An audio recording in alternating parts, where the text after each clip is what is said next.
বাংলাদেশে যা কিছু হবে ছাত্র জনতার রায়ের ভিত্তিতে হবে। আপনারা আপনাদের বাবা মাদেরকে বলবেন ডাক্তার, ইঞ্জিনিয়ার, পাইলট, জজ, ব্যারিস্টার হওয়ার পাশাপাশি আমাকে দেশের সেরা একজন মেধাবী, সৎ ও ন্যায়পরায়ণ রাজনীতিবিদ হয়ে উঠতে হবে। আমরা 24-এর এই ছাত্র জনতার অভ্যুত্থান থেকে একটি কথা স্পষ্ট করে বলতে চাই, বাংলাদেশে যা কিছু হবে ছাত্র জনতার রায়ের ভিত্তিতে হবে। কোন পরিবার থেকে নয়, কোন ফ্যাসিবাদ যে সিস্টেম, সেই সিস্টেম গুলো থেকে নয়। আমাদের জায়গা থেকে আগামীর বাংলাদেশে যারা নেতৃত্ব দিবে তাদেরকে স্পষ্ট করে বলতে চাই, এই যে সিস্টেম গুলো, যে নষ্ট সিস্টেম গুলো বিগত 16 বছরে তৈরি হয়েছে, এই সিস্টেম গুলো বাংলাদেশের বর্তমান প্রজন্ম চায় না বলেই তাদের নেতৃত্বে সেই হাসিনার পতন হয়েছে, যেই হাসিনাকে আপনারা সকলে মিলে 16 বছর ধরেও পতন করাতে পারেননি।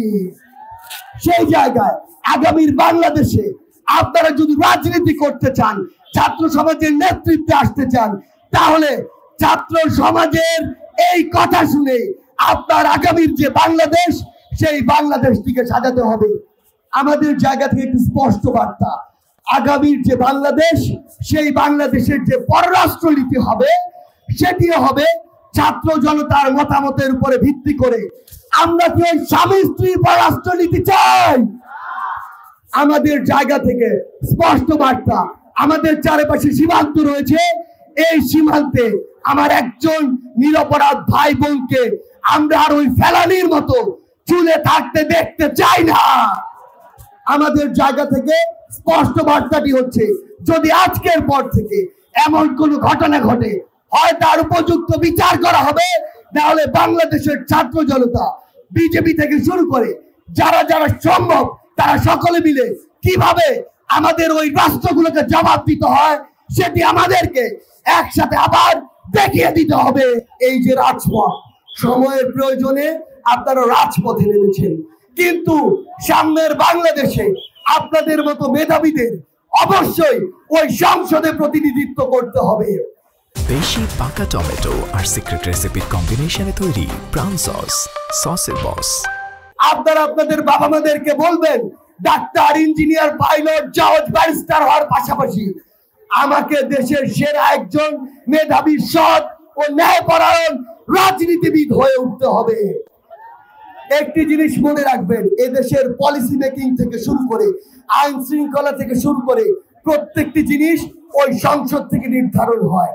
সেই সংসদে পলিসি মেকিং এ যদি আপনার মতো এই যোগ্য মানুষরা যেতে না পারে, তাহলে আপনাদের চেয়ে তুলনামূলক অযোগ্য যারা ছিল তারা ওই চেয়ারটিতে বসবে। আর তারা যদি ওই চেয়ারটিতে বসে, তাহলে বিগত 16 বছরে আওয়ামী লীগ যেমন এই বাংলাদেশে একটি করাপ্টেড সিস্টেম তৈরি করেছে, সেই সিস্টেমের আবার নতুন করে একটি চলচ্চিত্রায়ন দেখা যাবে। সেই জায়গা থেকে আপনাদের প্রতি একটি বিনীত অনুরোধ, এই অন্যায় শেষ হয়ে যায়নি, অন্যায়ের যে বীজ ছিল সেটি একেবারে শেষ হয়ে যায়নি।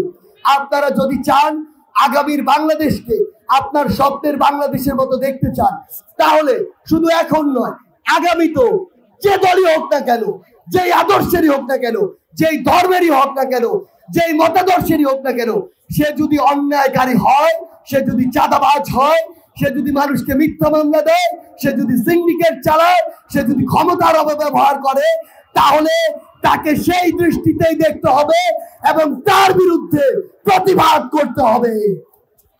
একটি জিনিস শুধু মনে রাখবেন, অন্যায়ের বিরুদ্ধে আপনার এই প্রতিবাদ, এই রাস্তায় নেমে আসা, এই সাহসটুকু যদি জারি না থাকে, তাহলে এই অন্যায়কারীরাই অন্য কোন রূপে আপনার সামনে এসে উপস্থিত হবে।